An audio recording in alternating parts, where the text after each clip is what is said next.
এইখানে যারা আসছে তারা কোনো কিছু ফ্রি ব্যবহার করার জন্য আসে নাই। আমরা যদি এইখান থেকে লাইন নামাইয়াও আগামীকালকে প্রোগ্রাম করি, বিদ্যুৎ অফিসে গিয়া তার টাকা আমরা দিয়ে আসবো। বাংলাদেশ যাতে কোনোভাবেই আমাদের কারণে ক্ষতিগ্রস্ত না হয়, ক্ষতিগ্রস্ত হয় যদি সেটাকে আমরা চাই। আমরা আমাদের সাধ্য মতো আমাদের মাতৃভূমিকে, আমাদের স্বাধীনতাকে, আমাদের সার্বভৌমত্বকে রক্ষা করবার জন্য আমাদের যা যা করা দরকার আমরা তাই করবো ইনশাআল্লাহ। আগামীকাল সাউন্ড সিস্টেম থাকবে, আগামীকাল এলইডি থাকবে, আগামীকালকে লাইট থাকবে, ইনশাআল্লাহ কোনো কিছু সমস্যা হবে না। কিন্তু এই অবরোধ আমরা তুলে নিব না।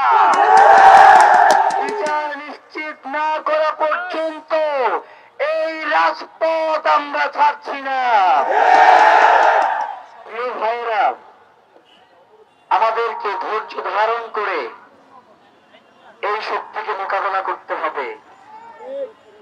দুনিয়ায় এমন কোন শক্তি নেই যারা ইনসাফের পক্ষে লড়ে তাদেরকে থামিয়ে দিতে পারে। দুনিয়ায় এমন কোন শক্তি নেই যারা সার্বভৌমত্বের জন্য লড়ে তাদেরকে থামিয়ে দিতে পারে। তোমরা ওসমান হাদিকে হত্যা করে মনে ছুঁয়েছিলে, এই লড়াইকে তোমরা থামিয়ে দিতে পারবে। আগে ওসমান হাদিকে বাংলাদেশে যারা মোটামুটি সচেতন সমাজ ছিল, যারা বিভিন্ন বিষয় খেয়াল করে তারা চিনত। আজকে ওসমান হাদিকে 56,000 বর্গ মাইলের সবাই চেনে, 56,000 বর্গ মাইলের সবাই থেকে ধারণ করে। তোমরা তো মৌমাছি, তোমরা তো ভিন্নের যে খাঁচা সেইখানে হাত ঢুকিয়ে দিয়েছো, আঘাত তো তোমাকে পেতেই হবে। ভাইরা, এখান থেকে আমরা যেই নির্দেশনাই দেই মনে করবেন বৃহত্তর স্বার্থে আমাদের লড়াইয়ের জন্যই আমরা সকল সিদ্ধান্ত গ্রহণ করি। আমাদের ওসমান হাদি ভাইয়ের হত্যার বিচারের বাইরে আমাদের কোন এজেন্ডা নাই। ওসমান হাদি তার যে হত্যার বিচার এই সরকার যদি নিশ্চিত করতে সক্ষম না হয়, আমরা এই সরকারের সাথেও নাই। সুন্দর সুন্দর কথায় আমাদেরকে ভোলানো যাবে না।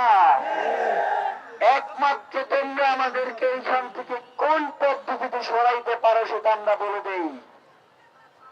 তোমরা খুনিকে গ্রেফতার করো, বিচার নিশ্চিত করো, আমরা একজনও এইখানে থাকবো না।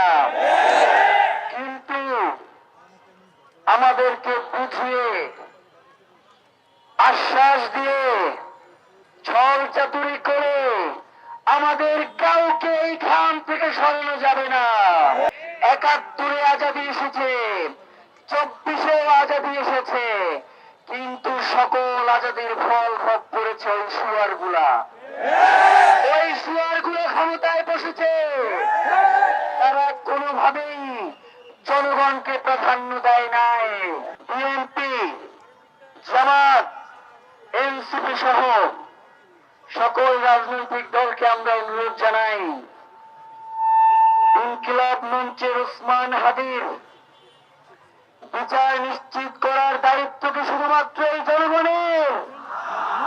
আপনারা কেন সরকারকে বলেন না যে ওসমান হাদির হত্যার বিচার না হলে বাংলাদেশের স্বাধীনতা সার্বভৌমত্ব টিকবে না? আপনারা কেন বলেন না দিল্লির দাবিদারি থেকে বাংলাদেশকে মুক্ত করতে হলে ওসমান হাদি হত্যাকারীদের বিচার নিশ্চিত করতে হবে? আমরা চাই আপনারা অতি দ্রুত ঘোষণা করেন, জামাতের আমির সাহেব, আপনি ওসমান হাদির কবর জিয়ারত করেছেন,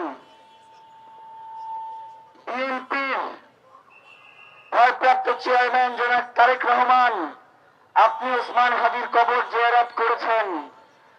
আপনারা যেভাবে নির্বাচনের আগে মাজারগুলো জিয়ারত করেন, সেইভাবে ওসমান হাদির কবর জিয়ারত করবেন না। আপনারা ওসমান হাদির কবর জিয়ারত করবেন শুধু বিচার নিশ্চিত করবার জন্য।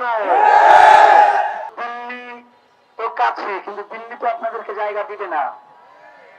তো দিল্লি যদি জায়গা না দেয়, আমেরিকা যাওয়ার সামর্থ্য তো আপনাদের নাই।